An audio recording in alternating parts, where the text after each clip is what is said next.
Welcome to the Thing About Salem. I'm Josh Hutchinson. And I'm Sarah Jack. Today we begin a 3-part series with author and illustrator Ben Wickey about his amazing new graphic novel, More Weight, A Salem Story, which focuses on the story of Giles Corey, the only victim of the Salem Witch Trials to be pressed to death under large stones. Welcome to the podcast, Ben Wickey. Today we get to talk with you about your new graphic novel, More Weight. Please tell us a little bit about you and your work. Thank you. I am a Massachusetts-born illustrator and comic book artist and animator. I'm originally from Cape Ann of Rockport and Gloucester, about 30 minutes north of Salem. But all my friends live in Salem, so I grew up, going there constantly, soaking up slowly over my whole life the history of that place. I am a graduate of CalArt. I did a stop-motion animated version of The House of the Seven Gables by Hawthorne as a short 30-minute short film that premiered at the Gables in 2018. I have been an illustrator. I worked on a book called The Illustrated Vivian Stanshall, but with Kai Longfellow in 2017. I am a contributing artist of Alan Moore's and Steve Moore's grimoire, The Moon and Serpent Bumper Book of Magic. And for 10 years, I've been working on this depressing behemoth, More Weight, which is finally out, and I'm very relieved. And thank you for having me. So I understand that we're actually all cousins through Mary Easty. Is that true? Yes, and I didn't actually know that I was a descendant of Mary Easty until I was halfway through the book doing this. I think 2018 or something like that. My cousin Holly in Michigan messaged me out of the blue and said, "Oh, did you know that we're related to somebody from the Salem Witch Trials?" She didn't even know that I was doing this book. It was under my hat for so long. It's a little thing I had on the back burner, a little passion project. And so I think that really changed my attitude towards what I was doing. It heightened my convictions in what I was doing. And then we talked a little bit more, and then she provided the genealogy. I guess I'm her 10th great-grandson. Sounds right. On the Ellis side. So, yeah, it's very moving, very moving revelation. Yeah, I had known that I descended from Rebecca Nurse since I was a teenager.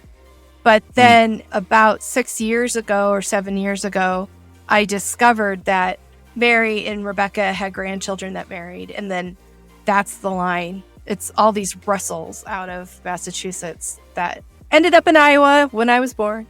There's something about Mary because of her petition with such a proclamation and such, so I can imagine, since she was the one that you found yourself tied to and you're giving such a message with your project, how that must have struck you. Yeah. It really struck me. I mean, thankfully, I hadn't drawn her scenes until I found that out. So it really infused a lot of emotion, and I really felt like I was portraying a family member.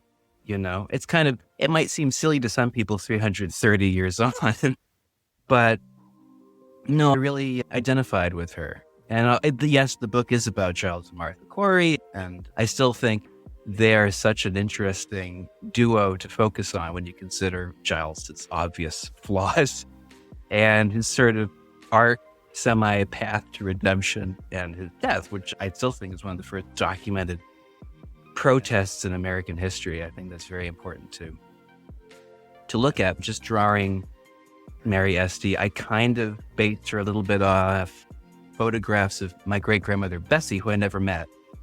But I gave her her nose and her cheeks and based Mary Easty off of Bessie. That's awesome. Yeah. That's great. Yeah. And her petition never failed to make me very emotional and teary-eyed. Yeah. And it's very similar to, in the book, I do have quotes side by side of Mary Bradbury's petition with her descendant, Ray Bradbury, message to the Republican Party that he put in a He paid for a page in Variety in the 1950s at the height of the McCarthy years, where he said, let's send McCarthy and his goons back to Salem in the 17th century. The ripples in time of generations trying to say the same thing. Let's not accuse the innocent. Let's protect people. Let's not give in to fear and hysteria and paranoia. Yeah.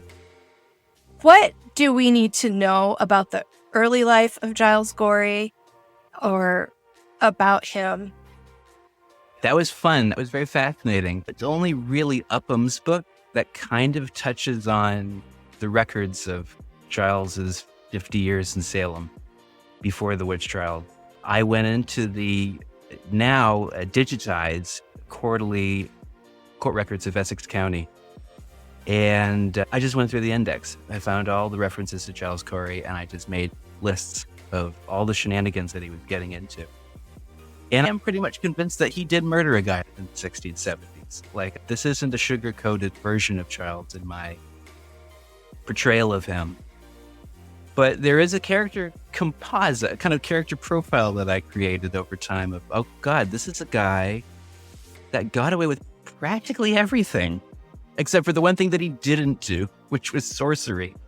Very colorful, fascinating guy. You look at his times as a watchman in Salem Town, which is now the city of Salem, above the Salem Town Meeting House, which I think would probably be where Rockefeller, the restaurant, is now in Salem. And he's part of a firewood heist on the South River and all this crazy stuff, stealing from George Corwin, Jonathan Corwin's father, just sacks loads of household goods and owing people and just debt and just all these sort of things that really create a colorful, entertaining rogue, a roguish figure. And then obviously a murderer.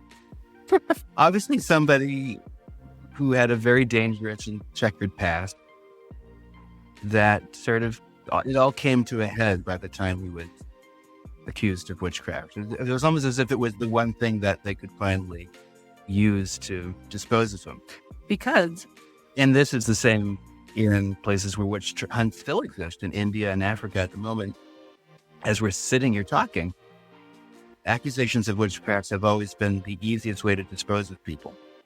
For the petty, not for supernatural reasons, not for sorcery, not for anything, for the petty, mundane human reasons of jealousy, land left, petty vengeance.